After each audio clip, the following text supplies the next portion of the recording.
Bismillahirrahmanirrahim. Assalamualaikum warahmatullahi wabarakatuh. Alhamdulillahirabbil alamin. Summa alhamdulillahirabbil alamin. Assalatu wassalamu ala sayyidil mursalin habibina wa syafi'ina wa maulana Muhammad wa ala alihi tayyibin wa sahbihi al-muntajabin wa tabi'ina lahum bi ihsanin ila yaumiddin. Sahabat Islam ramah, marilah kita bersama-sama bersyukur atas rahmat dan nikmat yang diberikan Allah kepada kita semua. Nikmat dan rahmat kesehatan, kebahagiaan, ketenangan batin, ini sungguh anugerah yang luar biasa yang diberikan Allah kepada kita semua. Lebih-lebih di bulan Ramadan yang penuh berkah ini, kita semua masih bisa bersuka cita menjalankan ibadah puasa, ibadah tarawih dari rumah masing-masing. Dan insya Allah kesabaran kita, keimanan kita, kewaspadaan kita akan menjadi amal-amal bagi tabungan pahala ibadah kita di akhirat kelak. Selawat salam marilah kita selalu sampaikan kepada baginda Rasulullah Sallallahu Alaihi Wasallam. Mudah-mudahan kita semua senantiasa istiqomah berada di jalan kebenaran, di jalan toleransi. Ahabbuddinillah al-hanafiyah samhah. Sungguhnya agama yang paling dicintai Allah adalah agama yang mengajak kepada kebenaran dan toleransi. Allahumma salli ala Muhammad wa ala ali Sayyidina Muhammad. Itulah salawat yang terus kita kumandangkan kepada baginda Rasulullah dan keluarganya. Mudah-mudahan kita senantiasa disirami oleh ajaran-ajarannya yang mulia. Innallaha malaikatahu yusholluna 'alan nabi ya ayyuhalladzina amanu shollu 'alaihi wa sallimu taslima. Sahabat Islam ramah, seperti biasa pada setiap malam saya hadir dengan kajian terhadap buku saya, Al-Quran Kitab Toleransi. Sebuah buku yang mencoba menghadirkan ayat-ayat yang membangkitkan kesadaran tentang pentingnya toleransi dalam kehidupan kita. Saya berkeyakinan bahwa Al-Quran adalah sumber toleransi dan perdamaian. Kalau kita betul-betul membaca Al-Quran, maka kita akan semakin yakin bahwa hidup yang toleran, hidup yang rukun di tengah keragaman merupakan sebuah modal sosial yang sangat baik untuk membangun masyarakat yang berkemajuan, masyarakat yang berkeadilan, masyarakat yang saling menghormati dan saling menghargai. Nah, pada malam hari ini saya akan membahas tentang bagaimana Al-Quran mengajak kita agar terus membumikan toleransi di tengah keragaman makhluk Tuhan. Sebab kita masih melihat ada sebagian kelompok yang mempunyai nalar monistik, nalar yang menganggap hanya pandangannya yang paling benar, sementara pandangan orang lain salah. Kalau Amartya Sen menyebutnya identitas soliter, identitas yang menganggap hanya dirinya yang paling benar, sementara orang lain yang salah. Ini biasanya digunakan oleh kaum takfiri, kaum wahabi yang menganggap dirinya paling benar, sementara orang lain adalah salah. Nah, ayat yang ingin saya bacakan ini akan memberikan satu pintu jalan toleransi kepada kita semua, bahwa kita pada hakikatnya adalah manusia yang harus memupuk persaudaraan, memupuk persahabatan, sehingga kehidupan ini menjadilah jauh lebih baik dan membangun harapan bagi terbentuknya tatanan masyarakat yang damai. Bunyi ayatnya adalah Bismillahirrahmanirrahim. Ya ayuhan nas, inna khalaqnakum min dzakarin wa unsa wa ja'alnakum syu'uban wa qabaila lita'arufu. Inna akramakum indallahi atqakum. Innallaha alimun khabir. Ayat ini kalau masih ingat adalah ayat yang selalu dibaca oleh Allahyarham Kiai Haji Abdurrahman Wahid Gusdur di banyak kesempatan, baik dalam forum-forum internal Nahdlatul Ulama maupun di forum-forum entah itu yang melibatkan agama-agama, forum-forum kebangsaan, bahkan di forum-forum internasional. Gusdur Allahyarham selalu membacakan ayat ini untuk mengingatkan pentingnya menjaga kebinekaan. Dan kita tahu bahwa Gusdur adalah bapak pluralisme, bapak kemanusiaan, sehingga di kuburan Gusdur dilihat telah beristirahat pejuang kemanusiaan. Nah, Gusdur selalu membaca ayat ini. Saya selalu ingat. Nah, maka pada ngaji Al-Quran Kitab Toleransi sekaligus mengenang Kiai Haji Abdurrahman Wahid, dan kita agar selalu mengirimkan doa, mengirimkan Al-Fatihah kepada Allahyarham. Dan apa maknanya? Ayat ini adalah ayat Makkiyah yang menurut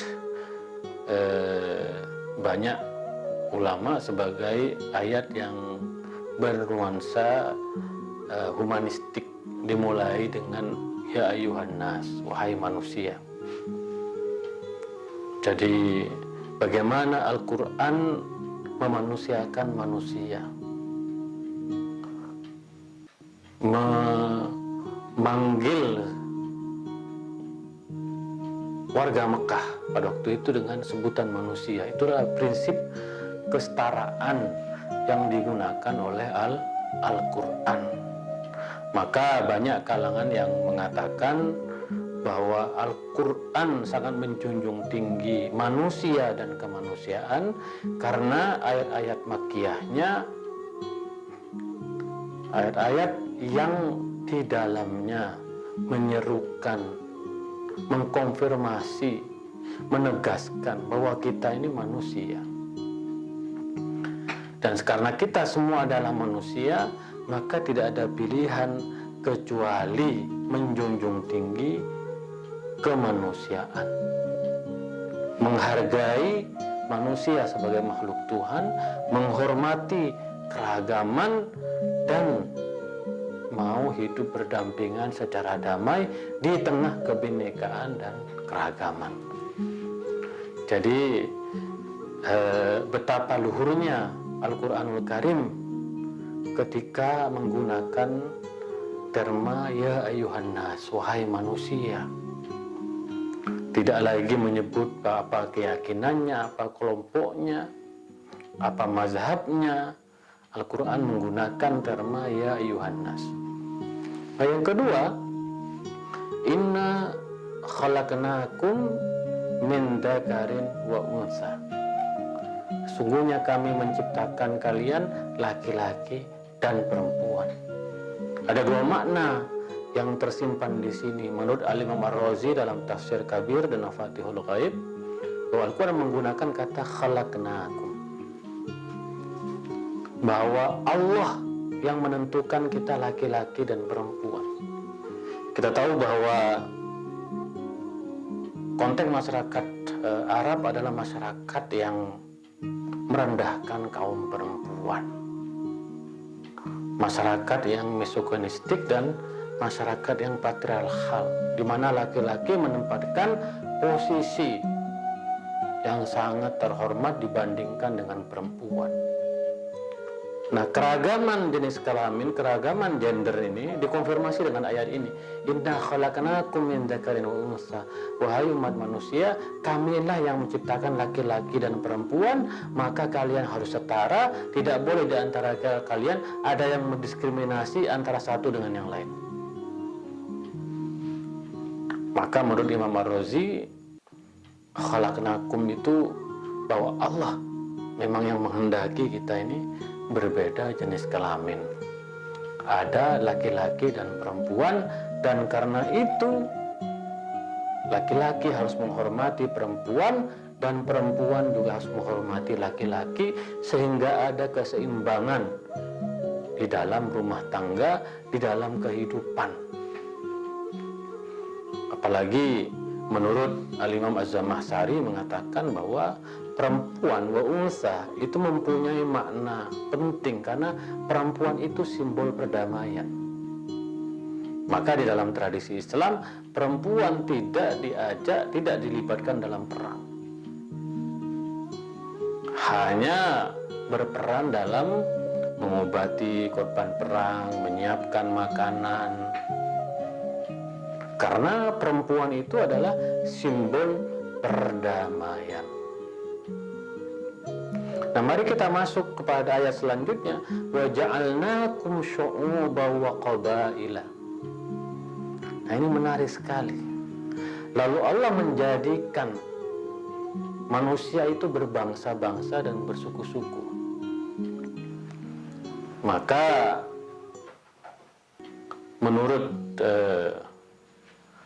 Al-Imam Ar-Razi bahwa bangsa-bangsa dan kabilah-kabilah itu sesuatu yang bersifat faktual, sesuatu yang sudah ada, yang sudah eksis pada masyarakat Arab zaman itu. Maka kita tidak bisa menafikan keberadaan bangsa-bangsa ini. Kita tidak bisa menafikan keberadaan kabilah-kabilah. Padahal bahkan kabilah-kabilah yang menentukan struktur politik dan kekuasaan di Timur Tengah. Ini menunjukkan adanya keragaman. Ada keragaman bangsa-bangsa, ada keragaman suku-suku, yang itu juga harus diterima dengan lapang dada oleh kita. Watak kita adalah keragaman. Nah, di sini sebenarnya ayat ini ingin menjelaskan kepada Hizbut Tahrir Indonesia, Hizbut Tahrir secara umum, yang mempunyai ideologi khilafah itu. Maka ideologi khilafah dalam konteks kekinian sudah tidak mungkin lagi, karena menurut ayat ini memang manusia itu berbangsa-bangsa dan bersuku-suku. Tidak bisa dikendalikan oleh satu kekuatan politik. Bahkan menurut ulama tafsir, kesukuan itu jauh lebih kuat daripada kebangsaan. Dan ini memang khas dari pengalaman negara-negara di Timur Tengah. Nah, lalu apa? Setelah Allah menciptakan manusia, ya, beragam jenis kelaminnya, ada laki-laki, ada perempuan, ada bangsa-bangsa dan ada suku-suku. Apa tujuannya? Tujuannya adalah dita'arufu, untuk saling berinteraksi, untuk saling tolong-menolong, untuk saling berkolaborasi. Tak kenal maka tak sayang. Maka kata kunci untuk menjadikan keragaman itu produktif dan konstruktif, yaitu dengan cara meningkatkan interaksi, meningkatkan pengenalan, dan berkolaborasi. Apa tujuannya? Tujuannya supaya tidak terjadi benturan, tidak terjadi konflik. Karena ketika tidak ada interaksi, tidak ada pengenalan, tidak ada kolaborasi, maka akan terjadi benturan dan konflik. Maka tadi pepatah tak kenal maka tak sayang itu sangat benar sekali. Kalau kita melihat betapa konflik-konflik sosial, memang ada motif ekonomi, ada motif politik, Nah, konflik-konflik sosial itu terjadi karena saling pengertian, interaksi, persahabatan, persaudaraan, perkenalan ini tidak pernah dibangun.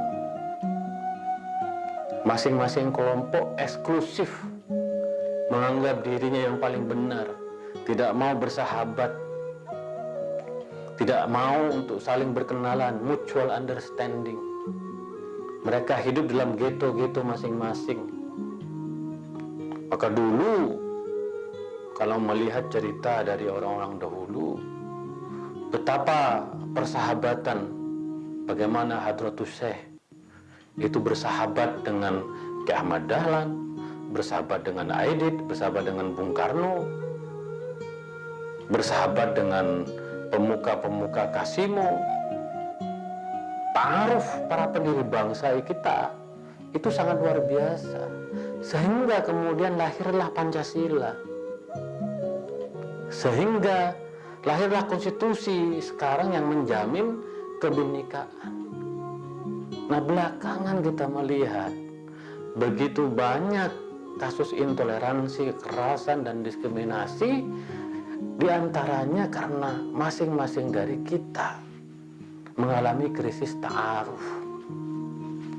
Tidak ada interaksi, tidak ada perkenalan, tidak ada dialog, tidak ada persahabatan. Ujuk-ujuk karena kepentingan politik dibenturkan antara satu kelompok dengan kelompok yang lain. Maka ta'aruf itu menjadi kunci dalam membangun toleransi di tengah keragaman makhluk Tuhan. Kalau hubungan antar masyarakat, antar sosial itu betul-betul dibangun, maka tidak akan pernah terjadi yang namanya benturan dan konflik. Inilah ta'aruf ini menjadi kunci dari kita sebagai warga bangsa, sebagai umat. Tentu ta'aruf di antara sesama muslim jauh lebih penting juga. Begitu banyak konflik di tengah-tengah kelompok muslim karena tidak pernah terbangun yang namanya pengenalan. Masing-masing sudah menutup diri, masing-masing tidak ingin membuka hati. Maka saya beruntung sebagai warga Nahdien yang membuka diri untuk belajar mazhab-mazhab yang lain di dalam sesama muslim. Saya bersahabat dengan Ahmadiyah, saya bersahabat dengan Syiah, saya bersahabat bahkan dengan HTI, dan saya bersahabat dengan Wahabi dan kelompok-kelompok yang lain. Saya ingin mengenali mereka, ingin mengetahui mereka, ingin bersahabat dengan mereka. Tetapi ketika ada pandangan-pandangan yang tidak sejalan dengan prinsip-prinsip maqasidus syariah, maka saya akan menyampaikan pandangan saya, termasuk pandangan tentang mengafirkan dan menyesatkan sesama muslim. Saya paling tidak setuju. Jadi ta'aruf itu menjadi sesuatu yang penting baik di antara sesama muslim maupun dengan non-muslim. Nah, di ayat selanjutnya disebutkan inna akramakum indallahi atqakum innallaha alimun khabir. Sesungguhnya yang paling mulia di antara kalian adalah orang yang bertakwa. Nah, ini menjadi sesuatu yang penting sekali bagi kita semua, bahwa di sisi Allah itu yang akan dinilai ketakwaan kita. Apapun jenis kelamin kita, apapun bangsa kita, apapun kabilah kita, yang paling mulia di sisi Allah itu yang paling bertakwa. Maka agama Islam itu menjadi agama yang distinktif, membedakan dengan tradisi jahiliyah yang amoral dengan tradisi Islam yang menjunjung tinggi ketakwaan. Orang yang bertakwa itu salah satu cirinya kata para ulama tafsir adalah menerima keragaman, meneguhkan nilai-nilai kemanusiaan, mengedepankan ta'aruf daripada konflik dan benturan. Maka takwa sebenarnya bersifat inklusif. Takwa itu bukan eksklusif, dalam artian bahwa takwa itu hanya penjelmaan dari satu cara keberagamaan, bahwa kita yang paling benar, tidak. Takwa itu sungguhnya adalah penghayatan terhadap keyakinan kepada Allah SWT yang diekspresikan dalam bentuk toleransi terhadap sesama. Maka orang yang bertakwa mestinya ta'aruf. Dia mestinya bersahabat, menghormati, berinteraksi, bersaudara, memupuk persahabatan dengan sesama. Itu sungguhnya yang menjadi ciri dari orang-orang bertakwa. Maka Rasulullah ketika haji perpisahan dalam khutbatul wada menyampaikan pesan yang sangat baik. Pesan Rasulullah berbunyi seperti ini: Ayuhan nas, inna rabbakum wahid, wa in abakum wahid, kullukum li Adam wa Adam min turab, akramakum indallahi atqakum, wa laisa li'arabiyyin ala ajamiyyin fadlun illa bittaqwa. Wahai manusia, sesungguhnya Tuhan kalian satu, sesungguhnya nenek moyang kalian satu. Kalian berasal dari Adam, dan Adam berasal dari tanah. Sesungguhnya yang paling mulia di antara kalian di sisi Tuhan, di sisi Allah adalah yang paling takwa di antara kalian. Tidak ada keutamaan antara orang-orang Arab dengan orang-orang non-Arab kecuali dengan ketakwaannya. Ini sejalan dengan ayat inna akramakum indallahi atqakum. Bahwa kita ini manusia, Tuhan kita satu, nenek moyang kita satu, yaitu Nabi Adam. Dan yang paling bertakwa di antara kalian di sisi Tuhan adalah orang yang paling bertakwa. Ayat ini mengisahkan bahwa Rasulullah memerintahkan kepada Bani Bayadoh, kepada perempuan-perempuan Bani Bayadoh, untuk menikah dengan Abu Hindun, yaitu seorang budak yang masuk Islam. Bani Bayadoh menolak karena mereka sudah merdeka. Lalu turunlah ayat ini, bahwa mereka budak-budak yang sudah masuk Islam, mereka boleh menikah dengan hamba-hamba yang sudah merdeka dari kelompok Muslim. Jadi ada prinsip keadilan yang ingin diimplementasikan oleh ayat ini. Maka sahabat Islam ramah, kita tentu harus banyak menggali dari ayat ini, bahwa kata Gandhi, kebangsaan saya adalah kemanusiaan.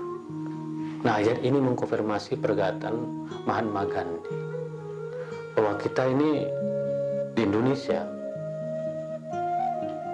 apapun agama, apapun keyakinannya, apapun kelompoknya dan mazhabnya, kita ini manusia. Allah yang menciptakan kita ini berbangsa-bangsa, bersuku-suku, menciptakan kita ada laki-laki dan perempuan. Maka tugas kita adalah bekerja sama, saling berkenalan. Tugas kita saling berinteraksi, di antara satu dengan yang lain. Mari kita belajar paham kelompok yang lain. Saya mencoba untuk sebagai warga NU membaca paham Muhammadiyah. Saya membaca paham Ahmadiyah. Saya membaca paham dari Syiah. Ta'aruf. Karena hanya dengan pemahamanlah kemudian saya bisa melihat apa persamaan di antara kita dan apa perbedaan di antara kita. Yang sama mari, persamaan mari kita perkuat. Perbedaan mari kita terima sebagai sebuah sunnatullah bahwa kita memang berbeda. Di dalam ahlu sunnah, pandangan Imam Syafi'i dengan Abu Hanifah kadang-kadang berbeda. Pandangan Abu Hanifah dengan Imam Malik kadang-kadang berbeda. Pandangan Imam Ahmad dengan Imam Abu Hanifah berbeda. Biasa. Tidak ada persoalan. Bahkan di antara mereka saling menghargai. Karena mereka yakin bahwa setiap pandangan sudah punya argumen yang sesuai dengan Al-Quran dan Sunnah. Para ulama di masa lalu sudah menunjukkan ta'arufnya. Imam Ghazali dengan Imam Ibn Rushd berbeda pandangannya tentang filsafat. Dan mereka menulis buku. Dan para ulama tahu bahwa puncak dari kemuliaan di sisi Allah itu adalah takwaan. Maka setiap dari kita tugasnya bukan memberangus keragaman dan perbedaan, tetapi bagaimana menumbuhkan ketakwaan kepada Allah, menerima keragaman, menumbuhkan sikap toleran, sehingga pada akhirnya kita bisa hidup damai. Tidak ada kebencian, tidak ada fitnah, tidak ada provokasi, tidak ada kekerasan. Maka sekali lagi doa kita, Rabbana atina fid dunya hasanah. Ya Allah, berikanlah kami kebahagiaan di dunia. Dan kebahagiaan di dunia itu akan dicapai dengan lita'arufu. Kalau kita saling memahami, saling mengenal. Positive thinking, husnuzon, bukan suuzon, bukan negative thinking. Kita harus berbaik sangka, bukan berburuk sangka. Kita selalu bergandengan tangan, bertukar pikiran, saling membantu, saling menghormati, saling menghargai, mutual respect, mutual interest. Nah, oleh karena itu sahabat Islam ramah, Al-Quran betul-betul merupakan kekuatan dalam kita dalam mengarungi kehidupan ini. Andai kita betul-betul sadar pentingnya nilai-nilai kemanusiaan, andai kita sadar pentingnya nilai-nilai toleransi, maka kita akan tenang menjalani kehidupan ini. Karena kita, kata Gus Dur, sudah zero enemy. Kita tidak punya musuh. Semua orang yang berada di luar sana adalah sahabat kita. Maka hidupnya lebih tenang, kata Gus Dur. Ya, saya lebih enak karena saya nggak punya musuh. Maka zero enemy, hidup tanpa mempunyai musuh, itu akan lebih baik. Karena semua adalah sahabat, semua adalah manusia. Sahabat Islam ramah, mari kita jadikan bulan Ramadan bulan toleransi. Mari kita tumbuhkan keyakinan hidup yang toleran di tengah keragaman makhluk Allah adalah sebuah keniscayaan. Dan tugas kita menumbuhkan ketakwaan. Mari kita menjalani ibadah. Mari kita menjalani kehidupan ini yang mencerminkan dari toleransi di antara sesama kita. Itulah kira-kira ngaji buku Al-Quran Kitab Toleransi. Kita akan lanjutkan pada besok malam. Kurang lebihnya mohon maaf. Wa ma taufiqi illa billah, alaihi tawakkaltu wa ilaihi unib. Wallahu muwaffiq ila aqwamit thoriq. Assalamualaikum warahmatullahi wabarakatuh.